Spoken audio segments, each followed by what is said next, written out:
Hey guys, it's Chris Jones, founder and CEO of LSEO, and this is our president, Kris Nash. We're going to chat about the idea of how to optimize your sales funnel. We talk a lot about it at LSEO, and really just as an affiliate marketer and as entrepreneurs at heart, constantly thinking about how to make money, ultimately how to turn web traffic, mobile traffic, installs, and into money. And so I've spent a lot of my career really obsessed with business models.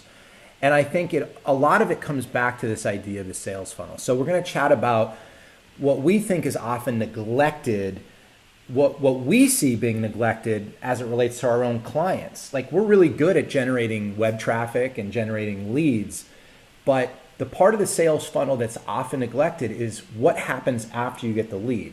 It's not always as easy as just being like an e-commerce transaction where you could spend $20 and see a $50 sale come in and calculate your ROI.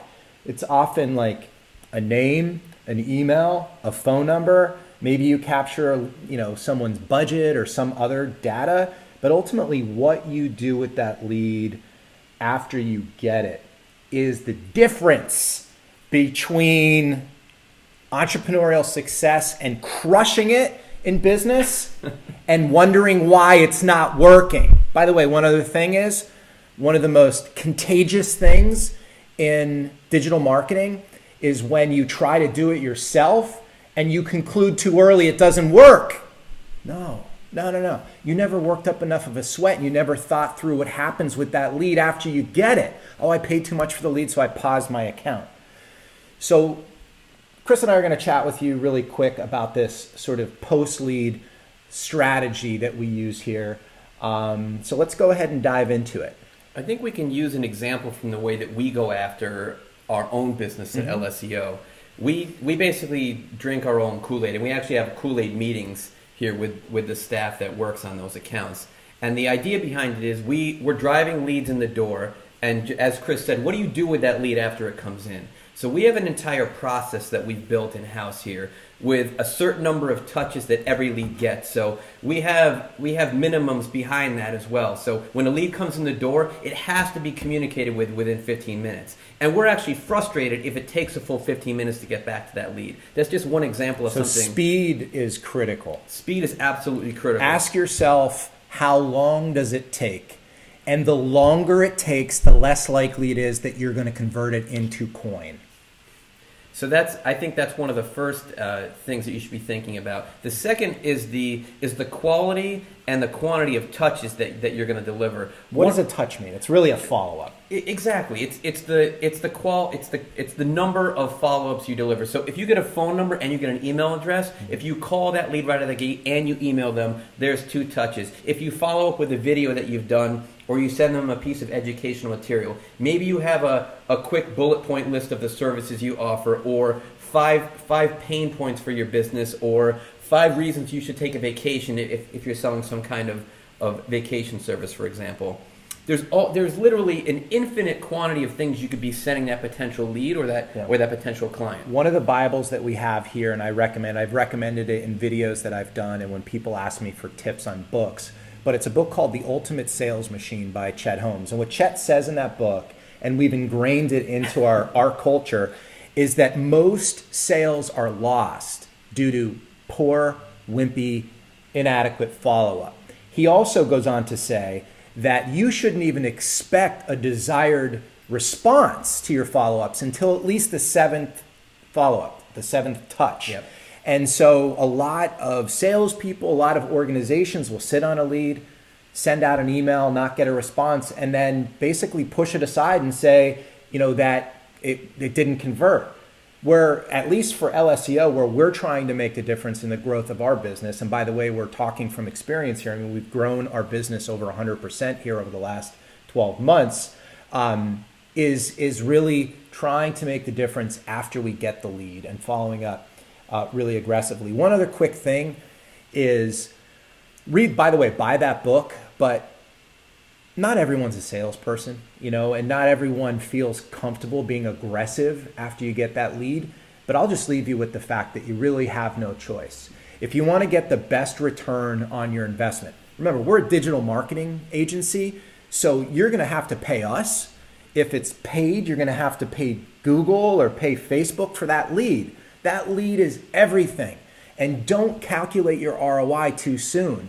A lead sometimes is the end of the conversation. Oh, I'm paying $200 a lead and then I'm sitting on leads. No, the optimization happens after the lead.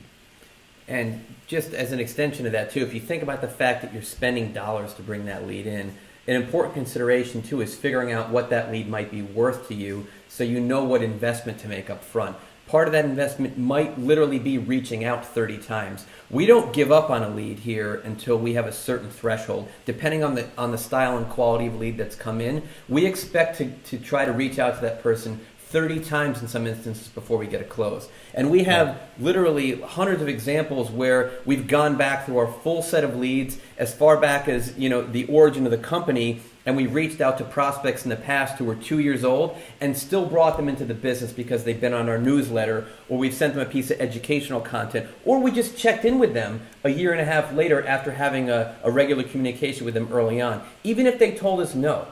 And basically, until they tell us to screw off, we consider them an active lead. And even in some of those instances, we've gotten that lead back in. I think that's one of the biggest issues with business after you potentially get a lead is giving up too early. I don't think there's any bigger sort of fault in the second part of the sales funnel once that lead comes in the door. That's so crucial. Yeah. The one other quick thing is that while we're recommending that you have a plan to continue to follow up until you ultimately convert the lead or be told to leave me alone, which only means you follow up again, but you do it a little bit more tempered.